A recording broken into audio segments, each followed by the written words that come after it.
St. Louis was once one of the most important cities in America.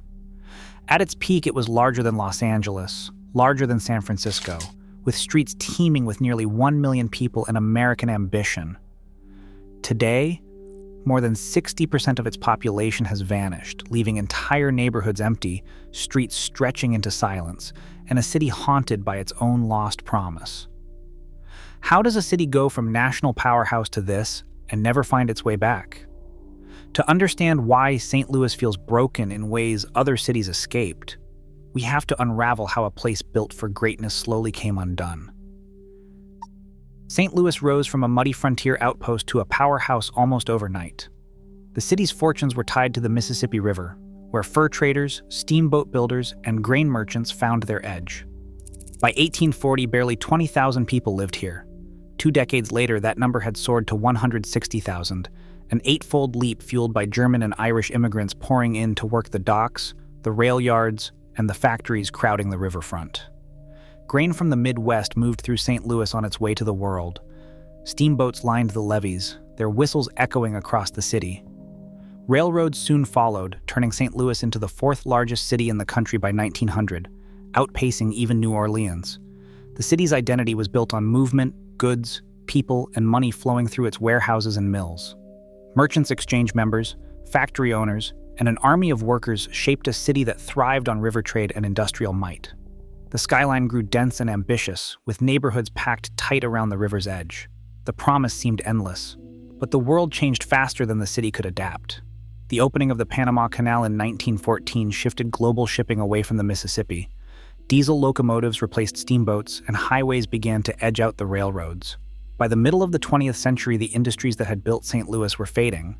Yet the city itself had already grown enormous. Its streets, schools, and infrastructure designed for a population that would soon never return. At its peak in 1950, St. Louis counted 856,796 residents. That year, it stood as the 4th largest city in America, bigger than San Francisco and not far behind Los Angeles. The city's size and energy were frozen in place, even as the purpose that built it began to slip away. The physical footprint remained, but the economic backbone that once filled it was vanishing. What followed would test the limits of a city built for another era.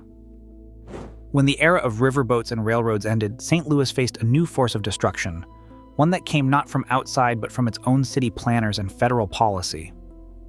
In the 1950s, construction of Interstate 70 ripped through Mill Creek Valley, a thriving black neighborhood home to 20,000 people. Overnight, families were ordered to pack up. Bulldozers followed, flattening homes, churches, and corner stores. Many received little or no compensation. Some were shuttled into public housing projects like Pruitt-Igoe. Others scattered across North City where segregation was enforced by law and zoning. The promise of progress left behind empty lots and broken ties. Highways did not just erase neighborhoods, they carved deep scars across the city. Interstate 44 and Interstate 55 sliced through dense blocks, creating dead ends and orphaned streets. Planners called it urban renewal.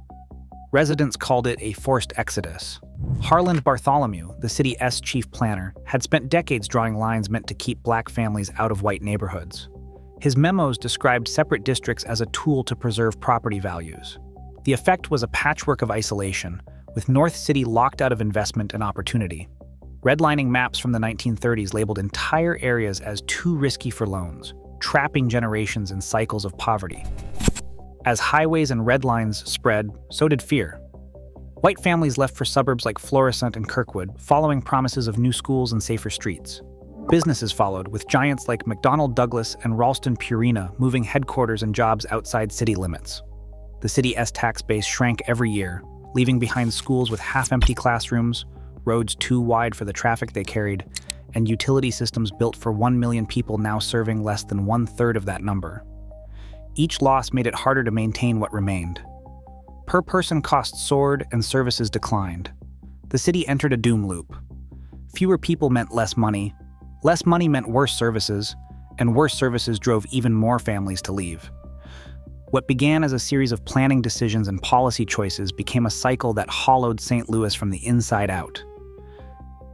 In 1876, St. Louis made a decision that would shape its fate for generations. City leaders, frustrated by county politics and eager to keep tax dollars close, pushed for a split from St. Louis County. 13 freeholders, landowners chosen by popular vote, drafted a new city charter and a plan for separation.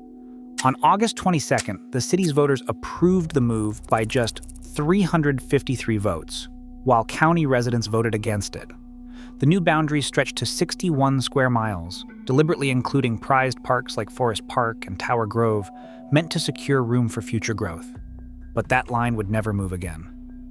The split gave St. Louis independence and home rule, but it also locked the city inside fixed borders. As the suburbs grew and prospered, the city had no way to annex new neighborhoods or draw in rising tax revenue. The county's population exploded, reaching nearly 1 million, while the city's numbers fell. Schools, roads, and water systems, built for a metropolis, now served a shrinking core. The city's budget strained under the weight of maintaining vast infrastructure for fewer and fewer residents. Attempts to reunite the city and county have failed time and again.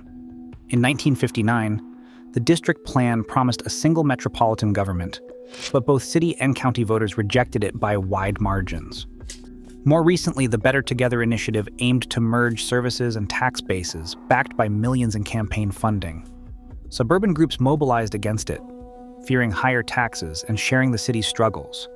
Each effort collapsed under the same pressures that drove the original split: local control, fear of change, and deep-seated rivalry. The result is a city hemmed in by its own history, unable to adapt as the world around it moves on. Chicago faced its own population losses after World War II, but city leaders doubled down on density. High-rise apartments and mixed-use neighborhoods kept people close to jobs and transit. The city's core remained vibrant, drawing new residents even as factories closed. Finance and tech firms filled the gap, stabilizing Chicago's numbers while other Midwestern cities shrank.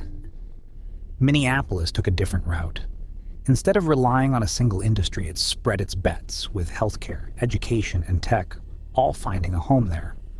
The city invested in parks and public spaces, making it attractive for families and young professionals.